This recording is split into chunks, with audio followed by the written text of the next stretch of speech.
মাতা আয়ুষ্মান ভাবে সকলে দীর্ঘজীবী হও, সকলে দীর্ঘজীবী হও। কিন্তু হে দেবগণ, তোমাদের মধ্যে আমি চন্দ্রদেবের না বই কোনো বরস চন্দ্রদেব এখন এবার এই সৃষ্টিতত্ত্ব সভায় তার কি ঘটেছে কোনো অঘটন? না না গুরুদেব, চন্দ্রদেবের না ঘটে কোনো অঘটন। আজ মহাসমারোহে অতি সুসজ্জিত হয়ে ওই দেখুন চন্দ্রদেব এই দেবসভায় করছেন আগমন।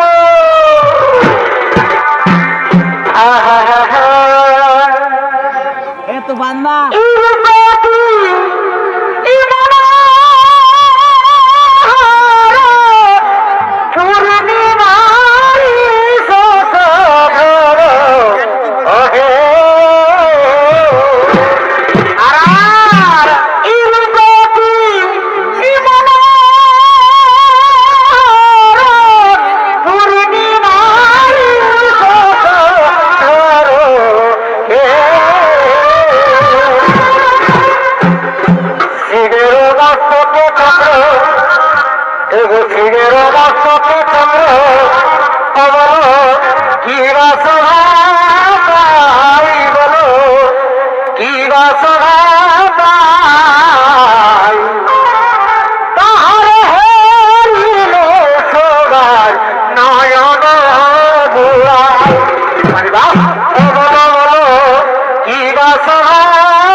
আছে।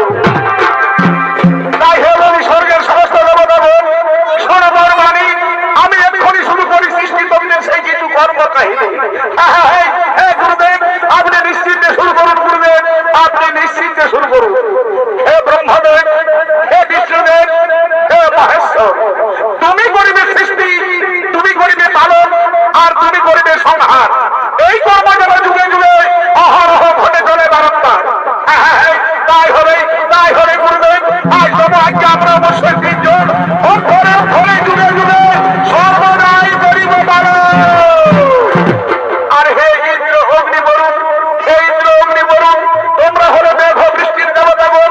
তাই প্রকৃতির নিয়ম মতো তোমরা এই পৃথিবীর উপরে করিবে দর্শন, যাতে মহাসুখে মহানন্দে পালিত হয় সমাজের সমস্ত জীব জগৎ।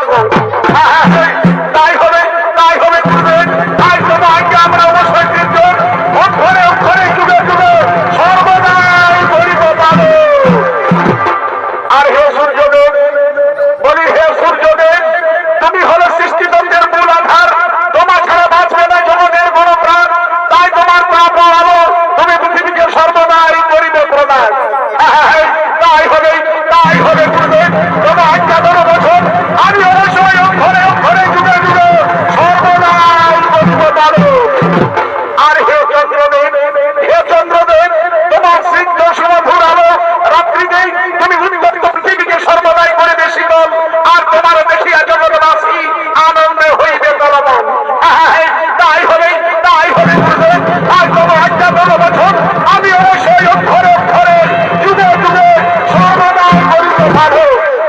আর বলি হে দেবী তারা, আজ আমাদের গৃহে অতিথি স্বর্গের সমস্ত দেবতারা, যাও তুমি তোমার সখীদের ডাকো আর তাদের জন্য কিছু আতিথ্যের ব্যবস্থা করো। আমি এক্ষুনি আমার সখীদের ডেকে নিয়ে আসছি। বলি ওরে, কোথায় আমার সখীগণ, তোরা কে কোথায় আছো? তাড়াতাড়ি খাবার লয়ে এই দেব সভায় করার আগমন। ও তুই আমার কথা শুনো, ও তুই আমার কথা শুনো, আমি গলে পারি, আমি গলে পারি, ও তুই আমার কথা শুনো।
পিতলের কলসি রে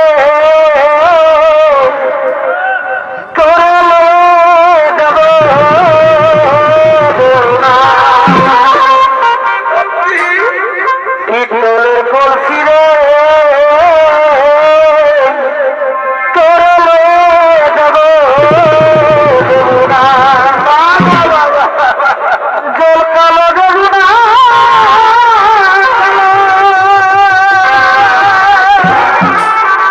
তাই তো তোরে বাসি ভালো জল কালো যমুনা কালো তাই তো তোরে বাসি ভালো জলের ছায়ায় যমুনা দেখায় পিতলের কলসি রে করলে যাব না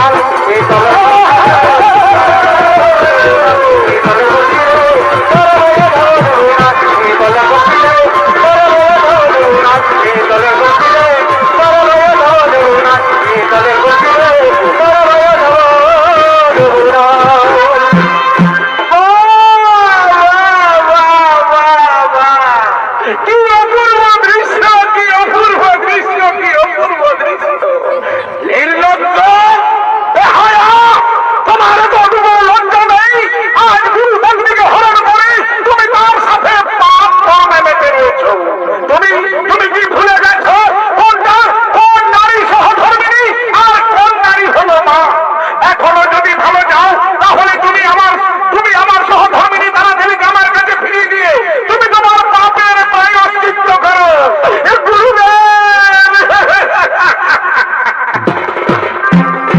গুরুদেব আমি তো তারা দেবীকে হরণ করে নিয়ে আসিনি সে স্বেচ্ছায় ভালোবেসে আমার সাথে চলে এসেছে তাইকে ফিরিয়ে দেওয়ার কোনো প্রশ্নই থাকে না সে শুধু আমার আর আমার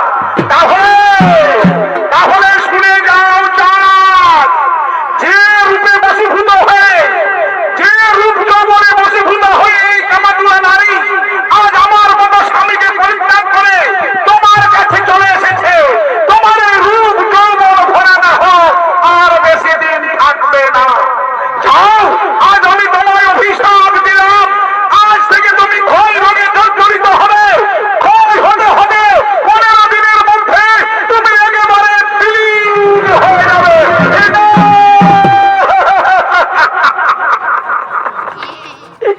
গুরুদেব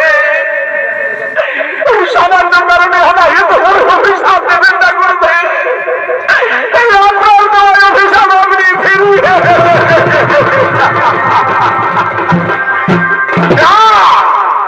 গুরু পত্নীকে হরণ করে তার সাথে পরকীয়ায় লিপ্ত হয়ে তুমি যে পাপ করে ফেলেছ আমার কাছে তার জন্য কোনো ক্ষমা নেই তবে হয় এই পাপের ক্ষমা একমাত্র নবাজিতে মহাদেব তিনি কিছুটা হলেও করতে পারবেন বলি ও তারা দেবী এইবার আমি দেখতে যাই কোথাকার জল কোথায় গিয়ে দাঁড়াই কোথাকার জল কোথায় গিয়ে দাঁড়াই কোথাকার জল কোথায় তারা দেবী আজ আমি যে লঘুভাবে গুরুদণ্ড আজ আমি লঘুভাবে যে গুরুদণ্ড পেলাম আজ আমি গুরুদেবের কাছে অভিশপ্ত হয়ে গেল আজ আমি গুরুদেবের কাছে অভিশপ্ত হয়ে গেলাম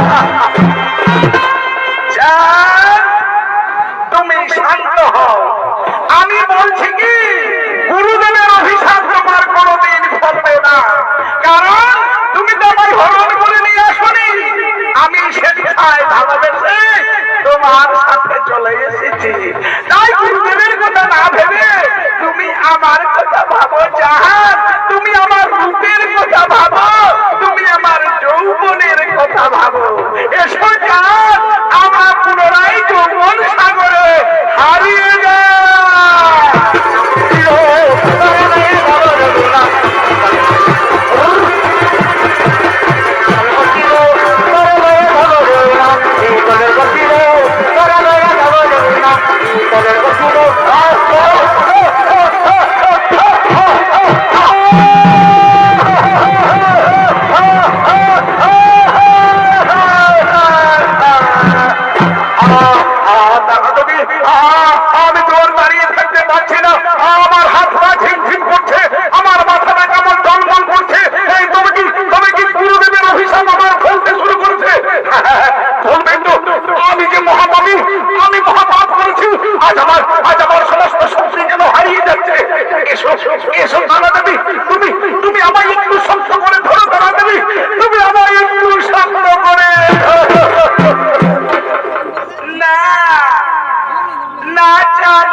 স্পর্শ করব না, কারণ তোমার যে আমি তো কম পাপী নয়, তোমার মতো আজ আমি পাপী। আজ আমি দেবতাদের গুরুমাতা হয়ে তোমার মতো বড় পুরুষের হাত ধরে আমি ঘর থেকে বেরিয়ে এসেছি। আমি ভেবেছিলাম চাঁদ তোমায় নিয়ে আমি অনেক সুখী হব, কিন্তু আমার সে আশা আজ ভেঙে গেছে। মেয়েরা সুখী হয় তার প্রথম স্বামীর কাছে, যে স্বামী তাকে অগ্নি সাক্ষী রেখে 7 পাক ঘুরিয়ে হাতে শাখা সিপাই সিঁদুর গলায় মালা পরিয়ে তাকে বধূরূপে বরণ করে দেয়। আমি ছুটে চললাম, চাঁদ আমার সেই পূর্ব স্বামীর কাছে। আজ সে আমায় যতই লাঞ্ছনা করুক, আজ সে আমায় যতই অপমান করুক, তবু সে আমার স্বামী, সে আমার স্বামী দেবতা। আমি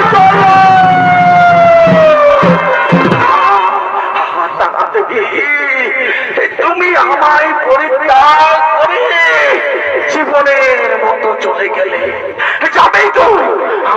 আমি যে আজ মহাপাপী, আজ আমার কাছে কেউ নেই, আমার ভাই নেই, বন্ধু নেই, সমাজ নেই। আজ আমার দেহ হলো ক্ষীণ, শক্তি হয়েছে হীন, আমার আয়ু মাত্র আর 15টা দিন। শুধু দর্শক মন্ডলী, এদিকে চন্দ্রদেব দেবগুরু বৃহস্পতির অভিশাপে ক্ষয় রোগে জর্জরিত হয়ে সেই পুষ্প কাননের মধ্যে পড়ে রইল। আর ওদিকে পুরাণ প্রমাণ অনুযায়ী চন্দ্রদেবের ছিল নাকি 27খানা রমণী, কিন্তু চন্দ্রদেব কোনদিনই তাদের স্ত্রী বলে এতটুকু ভালোবাসতেন। তাই তারা আজ শিব পূজা করে শিব ঠাকুরের কাছে মানত করবে কিভাবে স্বামীর ভালোবাসা পাওয়া যায়। তাই চন্দ্রদেবের সহধর্মিণীগণ আজ তারা ছুটে আসছেন সেই পুষ্প কাননে পুষ্প আহরণের জন্য।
আমার ক্ষয় হতে শুরু করলো, তখন সে আমায় পরিত্যাগ করে সে চিরজীবনের মতো তার পূর্বস্বামীর কাছে ফিরে গেছে। রোহিণী, আমি তো তোমাদের কম কষ্ট দিইনি, তার জন্য আমি ক্ষমা প্রার্থী। এসো রোহিণী, আজ আমার কাছে কেউ নেই, আমার দেহ হয়েছে হীন, আমার শক্তি হয়েছে হীন, আমার আয়ু মাত্র আর 15টা দিন। এই 15টা দিন অন্তত তুমি আমার পাশে থেকো রোহিণী, অন্তত তুমি আমার পাশে থেকো। আমি 15 দিনের মধ্যে শেষ হয়ে যাব।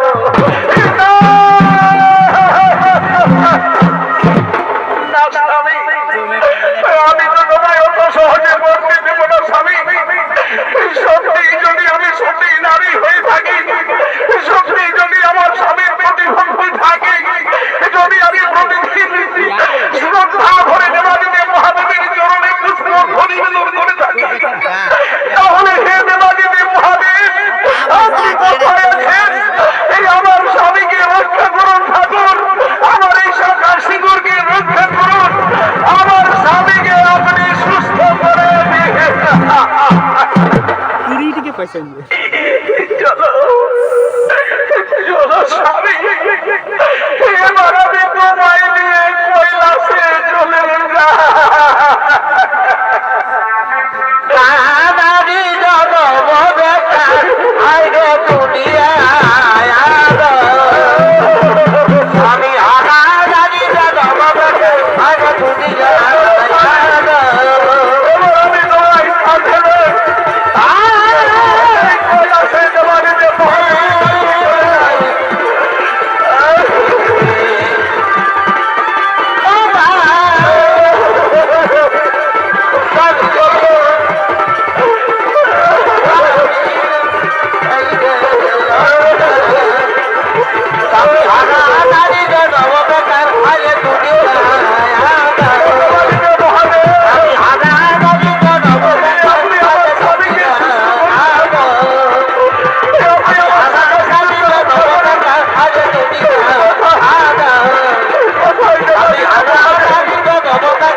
তোমার স্বামীদের কোনো বিপদ হবে না। সে একদিন কেন, সে 15 দিন কেন, সে 15 বছর যেমন আছে এমনি থাকবে। যাও যাও রোহিণী যাও, এরপর তুমি গুরু বৃহস্পতির কাছে গিয়ে জেনে এসো কিভাবে তোমার স্বামী তার অভিশাপ থেকে মুক্তির উপায় পাবে।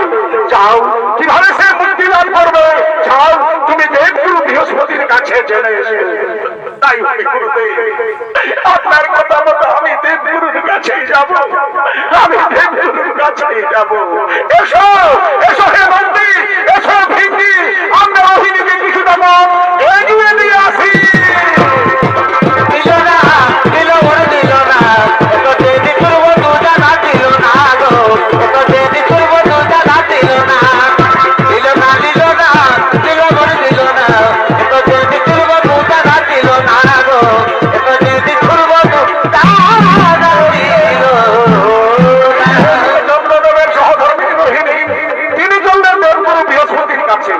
আর ওদিকে দেবগুরু বৃহস্পতি আজ মহা দুঃখে দুঃখিত হয়ে তিনি শিব পূজা করার লাগি তার গৃহ মন্দিরে করেছেন আগমন।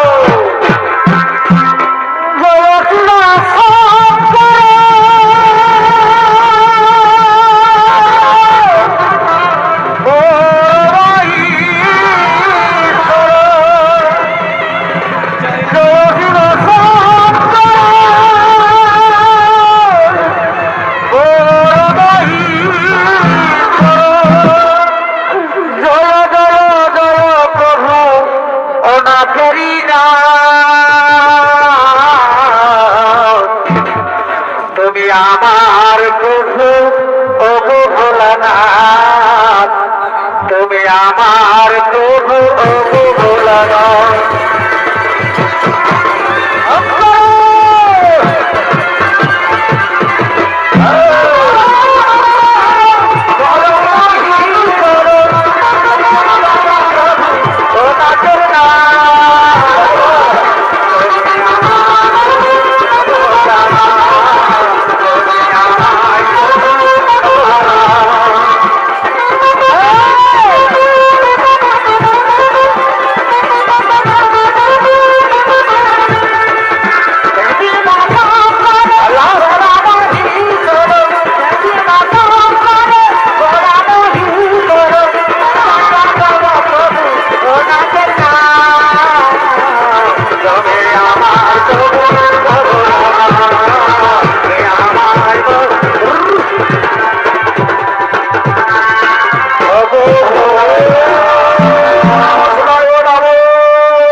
তুমি যে আমার বিশ্বাস কি করো স্বামী, তুমি যে আমার স্বামী দেবতা, তাই আমি আমার সমস্ত পাপের প্রায়শ্চিত্ত করার জন্য আজ আমি তোমার চরণ তলে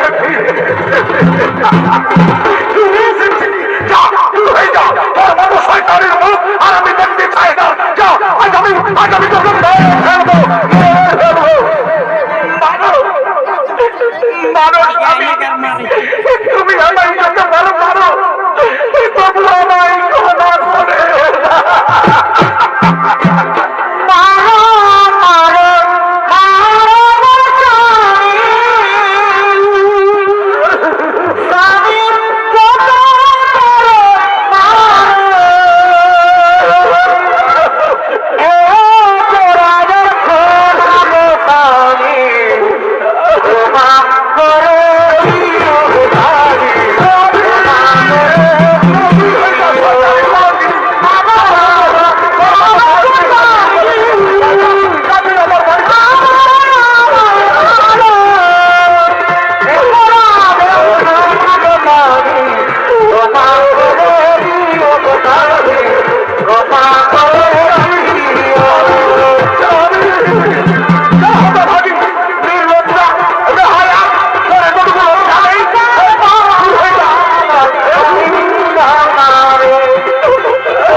চন্দ্রদেবের সহধর্মিনী রোহিণী, যাও, তুমি আমার সম্মুখ থেকে চলে যাও।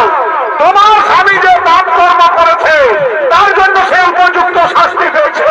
যাও, তুমি চলে যাও।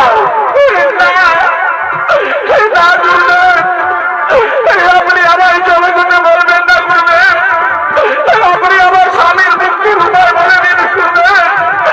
আমি আপনার চরণ ধরছি করবেন, আমি আপনার চরণ ধরছি। দেখ মুখপুরি, নারী কাকে বলে একবার ভালো করেছে। দেখ মুখপুরি, নারী কাকে বলে ভালো করেছে। এক বিধবা অভিশপ্ত স্বামীকে বাঁচাবার জন্য তার কি আপনার চেষ্টা, আর তুই কি করেছিস? যখন তাদের রূপ ছিল, যখন তাদের যৌবন ছিল, তুই তার সাথে আনন্দের সাগরে ডুবে রইলি। আর যখন তার ক্ষয়রোগ হতে শুরু করলো, তুই তাকে পরিত্যাগ করে আমার কাছে ছুটে এসেছিস সফলতা দেখাতে। আজ আমি তোকে মেরে ফেলবো, তোকে মেরে ফেলবো, তোকে মেরে ফেলবো। আপনি আমার স্বামীর মুক্তির উপায় বলে দিন গুরুদেব। আমি আপনার চরণ ধরছি গুরুদেব, আপনি আমার স্বামীর মুক্তির উপায় বলে দিন। রোহিণী, তোমার স্বামী আমার মুখে চুলকালি মাখিয়ে দিয়ে সে যে অপকর্ম করেছে তার জন্য সে উপযুক্ত শাস্তি পেয়েছে। তুমি ফিরে যাও গুরুদেব। আমার স্বামী চন্দ্রদেব অপকর্ম করেছে, আর আপনার সহধর্মিনী তারা দেবী সে বুঝি অতি সুকর্ম করেছে, তাই না গুরুদেব?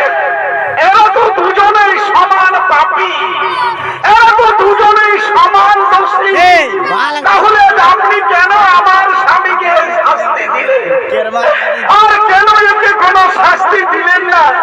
এই অতি সুন্দরী আপনার সহধর্মিনী বলে, নাকি এর প্রতি আপনার কোনো দুর্বলতা আছে বলে? জবাব দিন, নইলে জানিয়ে দেবো আপনাকে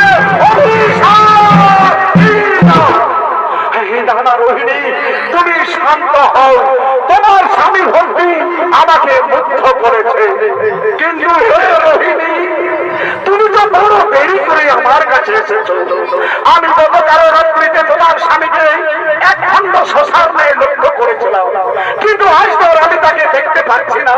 তাহলে আজ কি তার অভিশাপের শেষ দিন? তুমি বড় দেরি করে এলো রোহিণী, তুমি বড় দেরি করে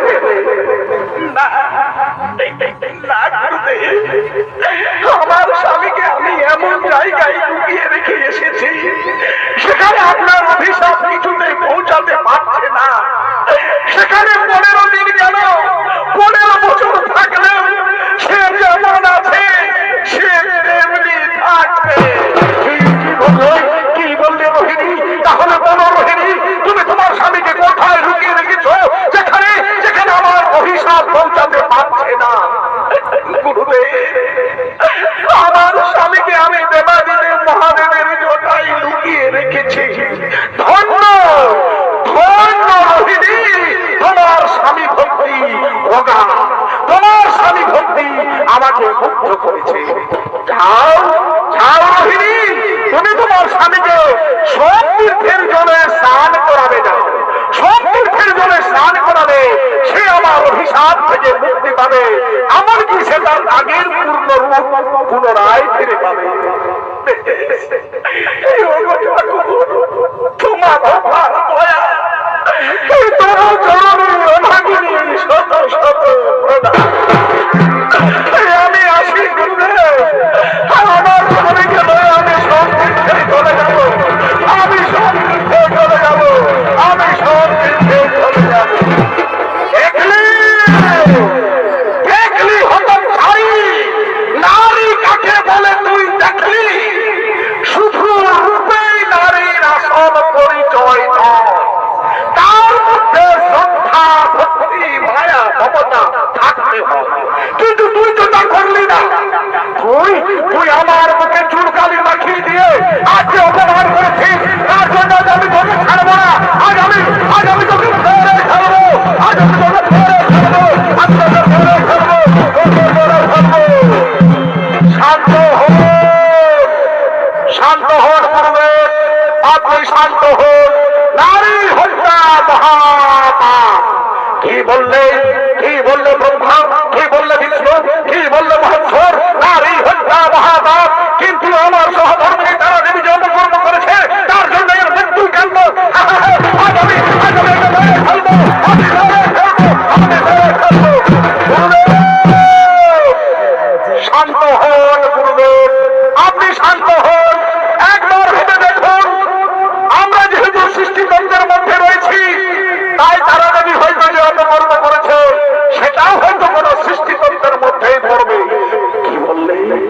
কি বললে কি বললে বিষ্ণুদেব, কি বললে মহেশ্বর?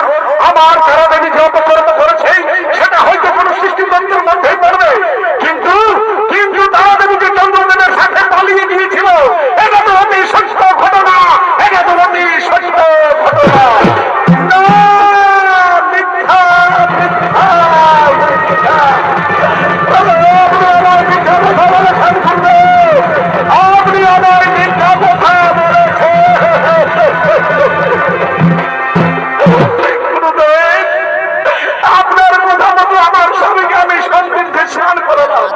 কিন্তু কই সে তো তার আগের পূর্ণ রূপে কোনো ফিরে গেল না। বলুন আপনি কেন আমায় মিথ্যা কথা বলেছেন গুরুদেব? আপনি কেন আমায় মিথ্যা কথা বলেছেন? রোহিণী, তোমার প্রশ্নের জবাব আমি দিতে পারবো না। তুমি ব্রহ্মদেবের কাছে যাও, হয়তো ব্রহ্মদেবই তোমার প্রশ্নের উত্তর দিতে পারবো। কোথায় কোথায় সৃষ্টিকর্তা Brahmadev?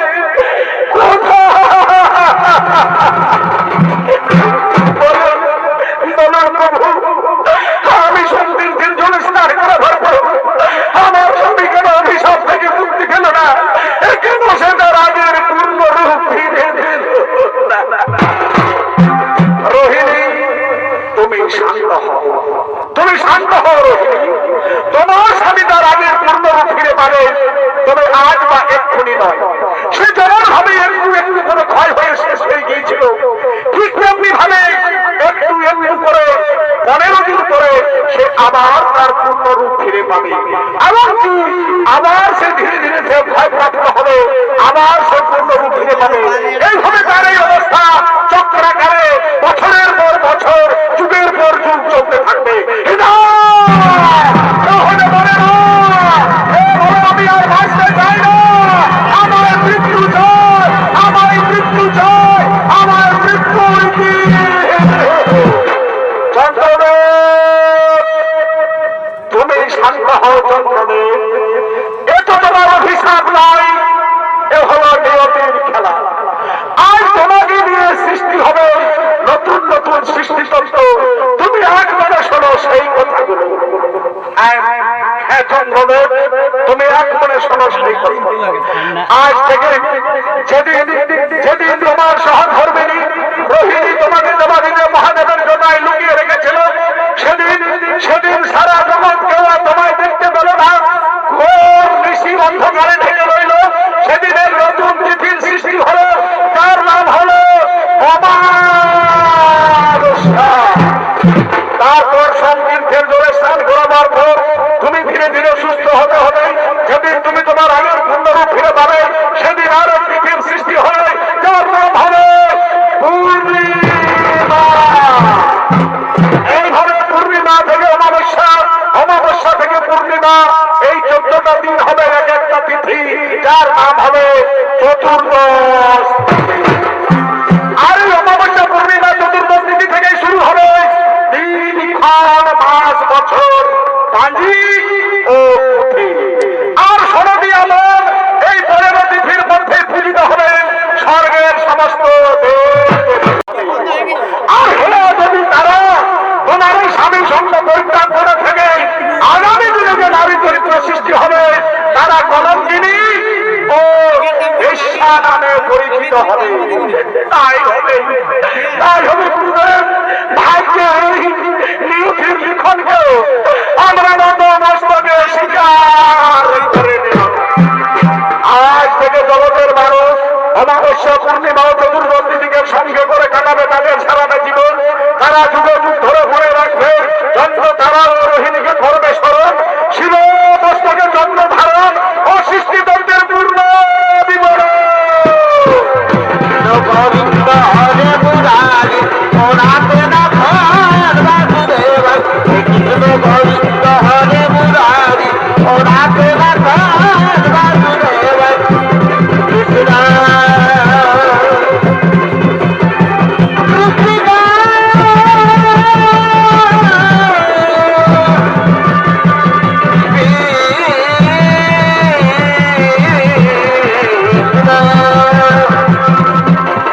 Hare Murari, Murari na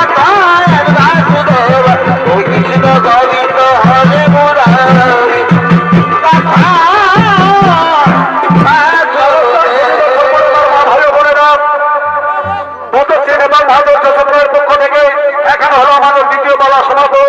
Shiva মস্তকে চন্দ্র ধারণ ও সৃষ্টিতত্ত্বের পূর্ণ বিবরণ।